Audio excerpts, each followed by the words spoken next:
Graça e paz, amados, aqui estamos para mais uma reflexão em buscando a direção de Deus.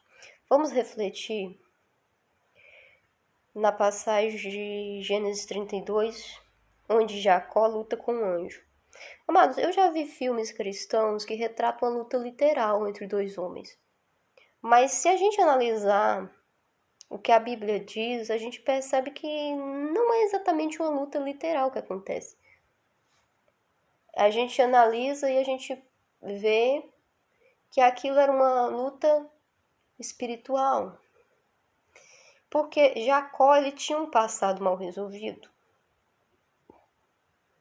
com o irmão dele. Em outro contexto, ele havia enganado o irmão dele. Ele havia roubado o irmão dele.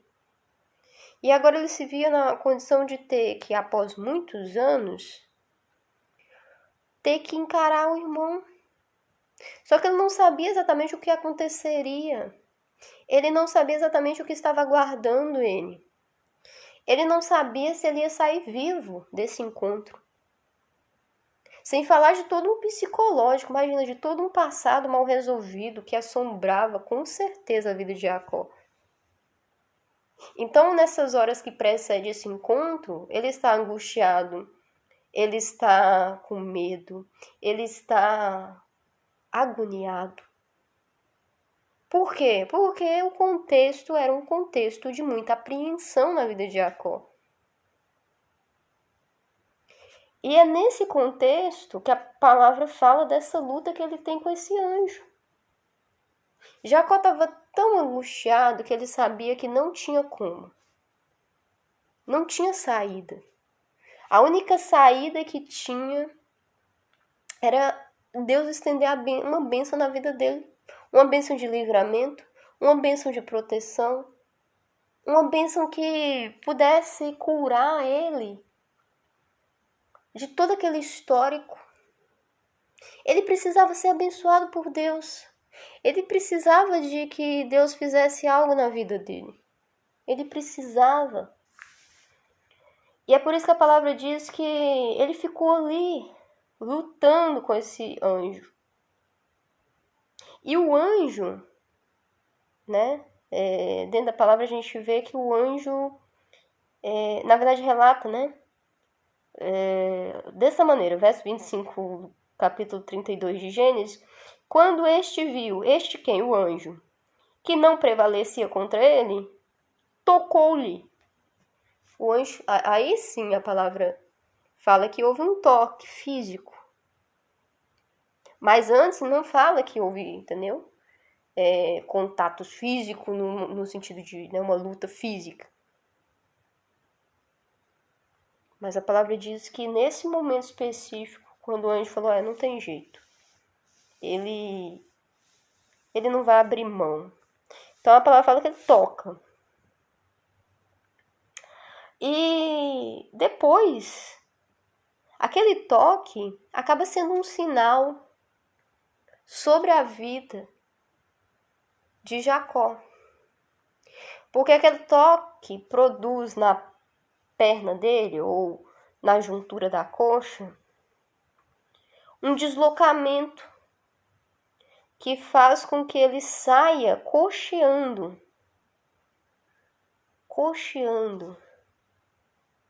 daquele lugar. E tem um dado momento que é bem interessante nesse encontro entre Jacó e o anjo, que o anjo vai na ferida de Jacó. Porque ele pergunta assim para Jacó, qual é o seu nome? Jacó responde, eu me chamo Jacó. E o anjo disse, não te chamará mais Jacó, mas você vai se chamar Israel, porque tens lutado com Deus e com os homens, e tem prevalecido.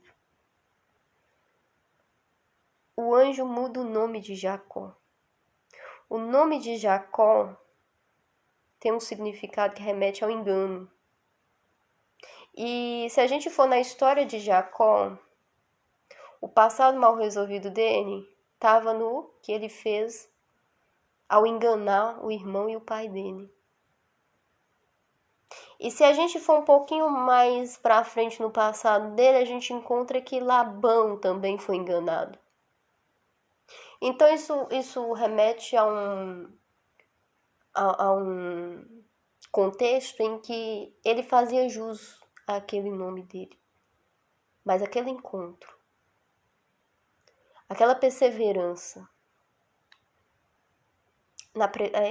na busca por essa presença e favor de Deus, muda esse contexto. O anjo diz para ele, olha, hoje eu estou mudando seu nome porque junto com seu nome vai haver uma mudança na sua história. Vai haver uma mudança na sua história.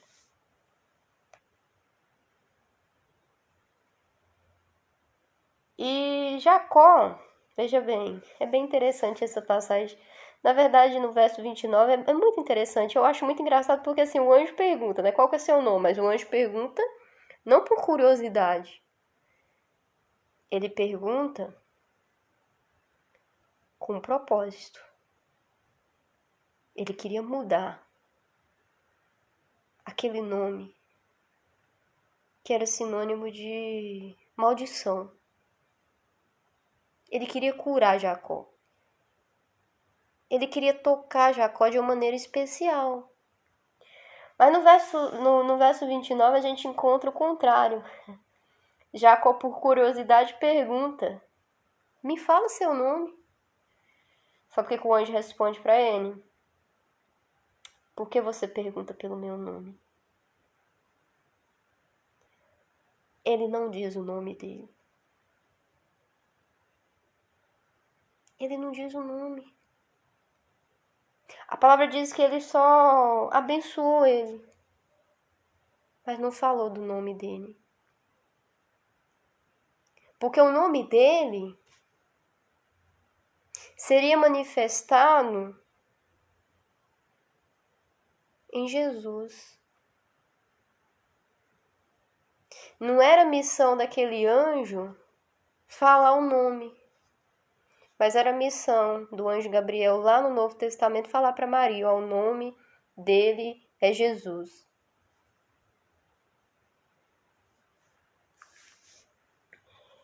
E o clímax dessa história é exatamente essa bênção. Por quê? Porque ali Jacó, ele luta, Deus concede a vitória sobre aquela luta, porque aquilo poderia ter matado ele. Fala, não, Dani, o que poderia matar Jacó é o encontro com Esaú, né? O irmão dele, zangado, ferido porque foi enganado. Não, amados. A presença de Deus nesse contexto também poderia ter matado ele. Poderia. Mas Deus estendeu um favor, uma graça tão grande que ele saiu abençoado. Mesmo não tendo nenhuma possibilidade, mesmo não sendo merecedor, ele sai abençoado. É o que a palavra diz. Não, Dani, porque Esaú e tal. Não. Vamos olhar o contexto e ver que no verso 30, aliás, verso 29, no final do verso diz, e ali o abençoou. Veja, ele foi usado, né? Qual que é seu nome? Fala seu nome, olha só. E ele diz, olha, por que você está me perguntando meu nome? E ali abençoou ele. E aquele lugar ficou marcado como Peniel. Peniel porque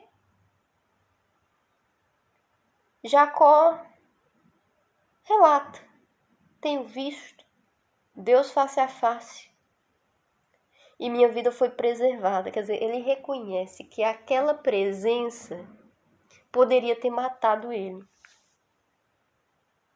E a palavra diz que nascia o sol quando ele passou de Peniel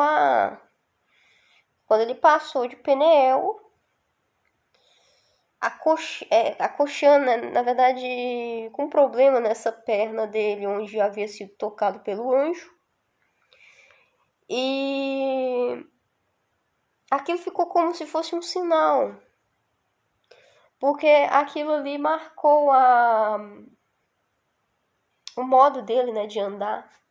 E aí quando as pessoas elas vinham perguntar o motivo, né, aí ele mostra, na verdade ele relatava exatamente o que acontece ali. Quer dizer, olha, eu estive na presença de Deus, eu lutei e eu batalhei, eu prevaleci porque eu não desisti, eu agarrei nele, eu falei, você precisa me ajudar, eu preciso da sua bênção, eu preciso do Senhor, eu não tenho outra saída. E Deus podia ter dizimado com a vida de Jacó ali, mas Deus abençoou ele. Mas, amados, Deus não podia deixar ele sair da mesma maneira que ele entrou. A presença de Deus sempre produz alguma coisa. Deus marcou. Porque Deus, além de ter concedido a bênção, Deus curou ele, Deus mudou o nome dele e Deus marcou ele. Vou colocar sobre sua vida um sinal. É lindo isso, amados. A presença de Deus produz algo na nossa vida.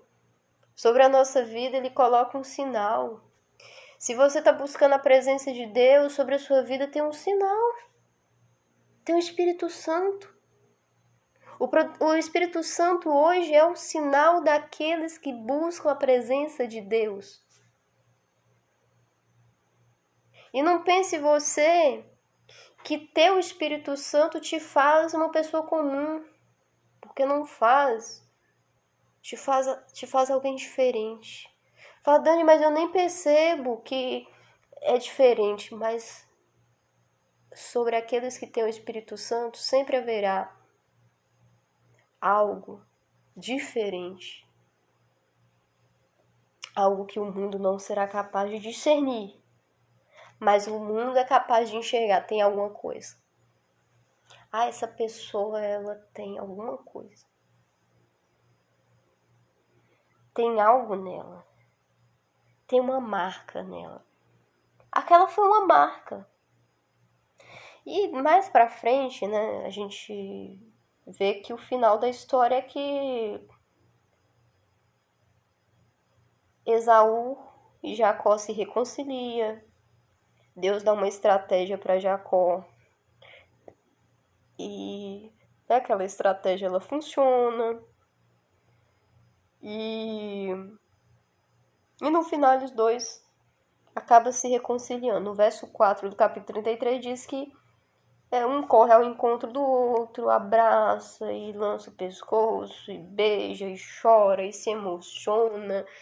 Então, assim, você fala assim, Dani, teve um final feliz, né? Então quer dizer que Esaú perdoou Jacó pela consideração, ou pelos presentes que Jacó dá, porque foi a estratégia que Deus deu para ele, né? Nesse reencontro, ir ao encontro, né? E presentear o irmão. Mas, amados, eu quero falar uma coisa para vocês, só pra gente encerrar a reflexão. A gente encontra, né, antes de haver,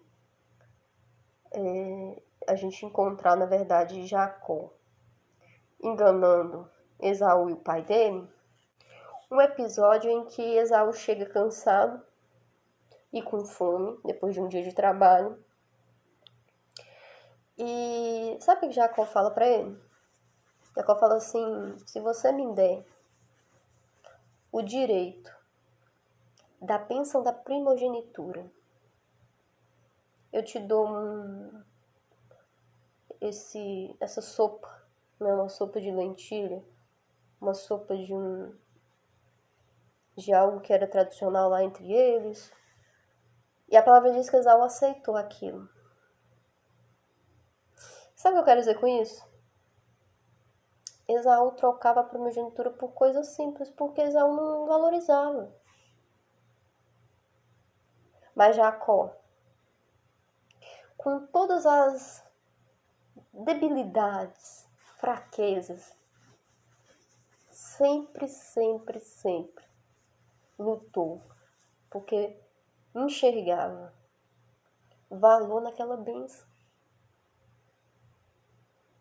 Sabe, para o outro poderia ter falado assim, não, é só uma bênção, Dani. Não, não é só uma bênção. A bênção da primogenitura fala desse batismo com o Espírito Santo. Fala sobre esse selo que atesta o destino espiritual da pessoa. Lá no contexto deles, eles compreendiam que aquela bênção acompanharia a vida de quem a recebesse. Que o caminho daquele que recebesse aquela bênção seria um caminho próspero. E apesar de Jacó, aquela bênção surtiu todo efeito na vida dele. Porque Deus prospera ele, não só em questões materiais, né, como ele vai lá, luta, ele sofre muito, ele passa por muito perrengue, mas ele prospera. E aqui nessa passagem que a gente está analisando, sabe o principal motivo que ele não morreu? De estar na presença de Deus? Por estar, né, na presença de Deus? Naquele contexto, daquela passagem que a gente acabou de analisar aqui em Gênesis 32, porque aquela bênção estava sobre a vida dele. Aquela bênção, de alguma maneira, é responsável por essa bênção que o anjo libera na vida dele, por essa cura, porque Deus é um Deus de aliança, amados. Deus não quebra aliança. Então ele ainda assim, ele colhe do favor de Deus. Porque sobre a vida dele foi colocada a bênção da primogenitura. E de Jacó sai José, que é um outro patriarca que marca a história bíblica, revoluciona. Só não vou pincelar a história de José, porque senão esse áudio vai ficar muito longo, muito extenso, então a gente vai deixar para analisar em outra oportunidade. Mas o que eu quero dizer para você hoje no Buscando a Direção de Deus, hoje, enquanto eu estava vindo da igreja, eu estava conversando com um motorista de Uber, e ele tava falando, não, que eu já fui de uma igreja, a gente tava vindo, tava eu e outra menina da minha igreja, e a gente tava falando de igreja, então ele acabou falando também de igreja, não, que eu fui batizado, mas hoje eu já não tô mais na igreja, mas eu lembro da história de Jacó, né, na verdade eu lembro, enfim, ele começou a falar de algumas coisas que ele lembrava, e aí ele começou a falar lá da Betel, e eu, né, o que significa Betel? E eu falei pra ele, olha, Betel significa casa de Deus, e comecei a contar pra ele a história de Jacó. E quando eu cheguei em casa, amados, refletindo sobre Betel, refletindo sobre a história de Jacó, refletindo sobre Peniel, eu falei, gente, eu preciso gravar esse áudio pro Buscando a Direção de Deus. Eu preciso falar para as pessoas que buscar a presença de Deus, reconhecer que a gente não tem saída sem Ele, reconhecer que a gente precisa dele, tem o poder de transformar a nossa vida. Tem o poder de operar coisas extraordinárias em nossa vida. Fala assim, Dani, que extraordinário é esse? O extraordinário de estar alinhado com as promessas de Deus. As promessas de vida eterna. Estar alinhado com colher do favor de Deus. A história de Jacó não fala só sobre Jacó. A história de Jacó fala de tudo que a história de Jacó pôde impactar na minha vida, na sua vida, na vida de milhares e milhares e milhares de outras pessoas que leram, releram e que ainda vão ler essa história e vão conhecer mais do caráter de Deus.